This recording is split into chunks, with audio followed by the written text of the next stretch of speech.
So, would you like to introduce yourself? I'm Marge KlinZing. I'm the Recreation Director for the Monroe Parks and Recreation Department. And when did you start this job? I have been at this job for 38 years. So 1978, October 8th. And was this your first job in the field, or where did you start in the rec field? This was my first full-time job in the field. I had worked part-time jobs. I worked in a nursing home, and I worked at a campground, and I did my internship at a resort. But this was my first full-time job, and I've been here ever since. What's your favorite part about the job? My favorite part about the job is probably program planning, just because I can use my creativity and bring out new things for the community to enjoy and for the kids to enjoy. So that's probably my favorite part. Awesome. So what qualities do you think somebody going into this field would need to have? Probably one of the best qualities is a jack of all trades, that you like sports, that you like program planning, that you like aquatics, that you enjoy the parks, because you kind of have to do a little bit of everything in this particular job. And the more traits you have of that, the better marketable you'll be and the better you'll know about your job, because obviously sports is the big things, but also planning other programs and doing special events.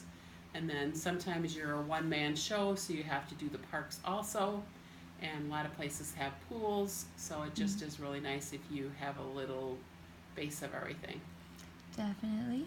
So what do you look for whenever you are hiring employees or interns or things like that? Usually, for me, it's personality, because you can always teach them the rules of the game or the sport, but you can't change the person that they are. So somebody who is really good with kids, is good with the public, friendly, outgoing, enjoys getting up in front of people and leading and talking, those kinds of things. If they've never umpired a game, not a big deal. We can teach them how to do that, but I can't teach them to enjoy speaking in front of a group and leading games and activities for kids. Yeah, definitely. So what are some of the challenges you've faced in this position? The challenges in this particular position have been different probably in my 38 years here. Sometimes you went through the park and rec isn't important in the whole city budget, that police and fire need to be funded. You know, I went through that a few times. Other challenges are the budget is always a challenge, you know, finding enough money, ways to take care of the parks and different activities. Like we had to fundraise for a 18-acre disc golf course. We had, you know, fundraise for a batting cage. You know, we do a lot of fundraising, so that's an important aspect of this position also. Other challenges is working with the different older people each year, because they kind of come and go.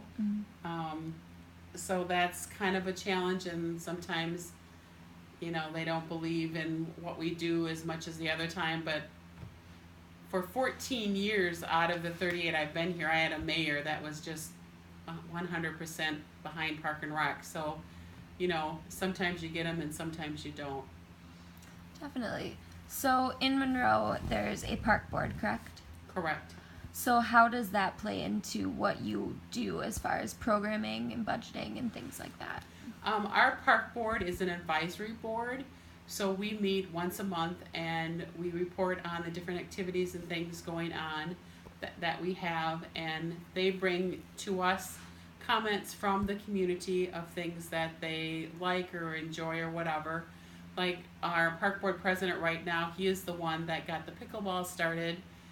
He volunteers and he got the league going. He runs it indoors and outdoors and orders the equipment.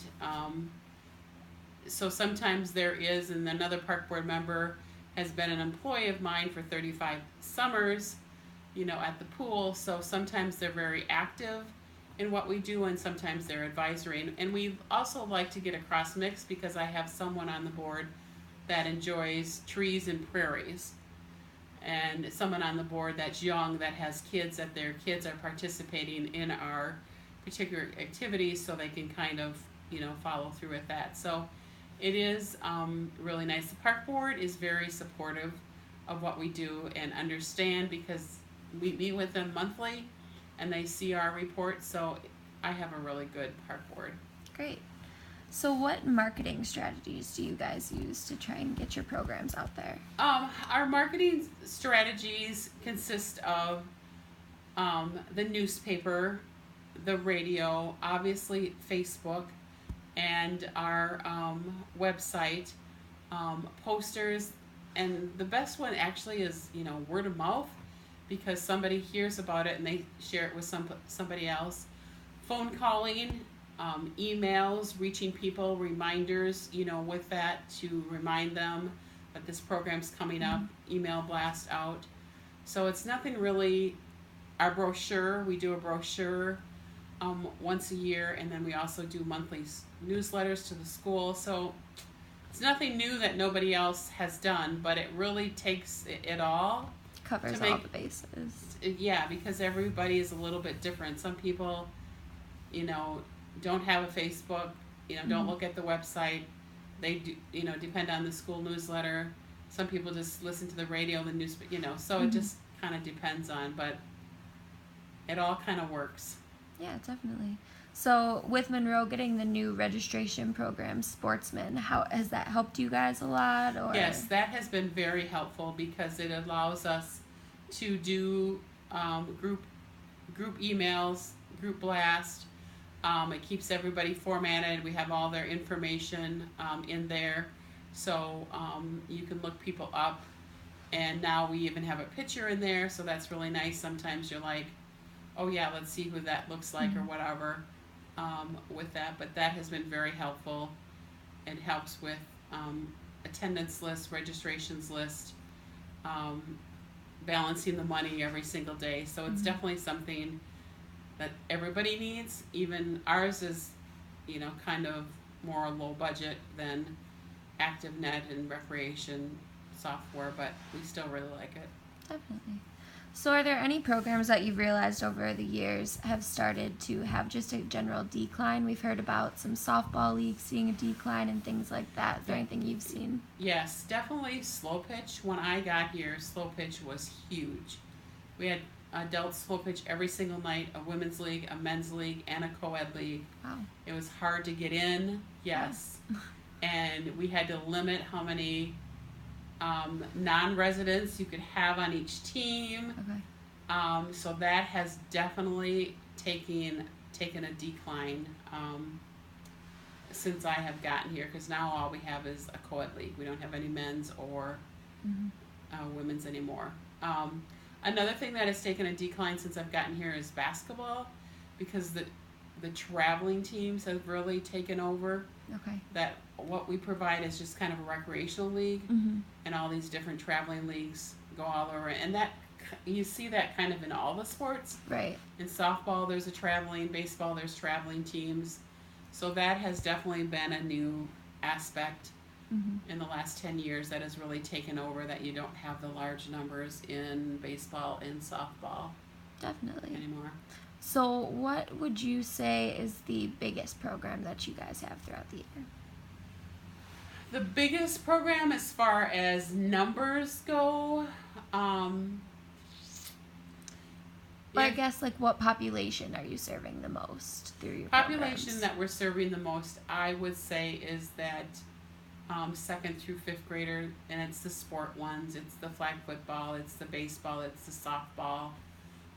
That particular age group is probably most popular. And then after that, I would have to say our 3, 4, and 5-year-olds with our playground programs and our one-day programs that we have. That would probably be my second group that we do the most with. Definitely. So what different ideas for fundraisers have you guys done in the past? We have our big 4th of July fundraiser, which it is, we have horse and wagon rides, carnival games, slow pitch, volleyball. That usually brings in between $6,000 and $8,000 that day. We have a Easter egg hunt with a basket benefit. We have close to 75, 90 baskets that people bid on, and the baskets are all donated by businesses or individuals. And that usually brings in $2,000 to $3,000. We do a volleyball tournament for the adults, and that usually brings in over $1,000. Those are the ones that are active right now that we do every single year. When we have a particular project that we're shooting for, like when we had to build an addition onto the pool, we did it all from bowl-a-thons to buy a brick to bake sales to whatever it is. But those are three or four that we always do consistently. Okay, great. Is there anything else you would want to share with our intro to rec class? Probably the thing that I would share is if you're just starting out, go volunteer at a recreation department, go work there for a summer, because you'll really find out if it's really what you want to do, because there's many opportunities, especially at a college level in your hometown, like I said, to volunteer, to work, to umpire, to do playgrounds, because it'll really give you a good taste of what the career is like. Definitely. Well, thank you very much.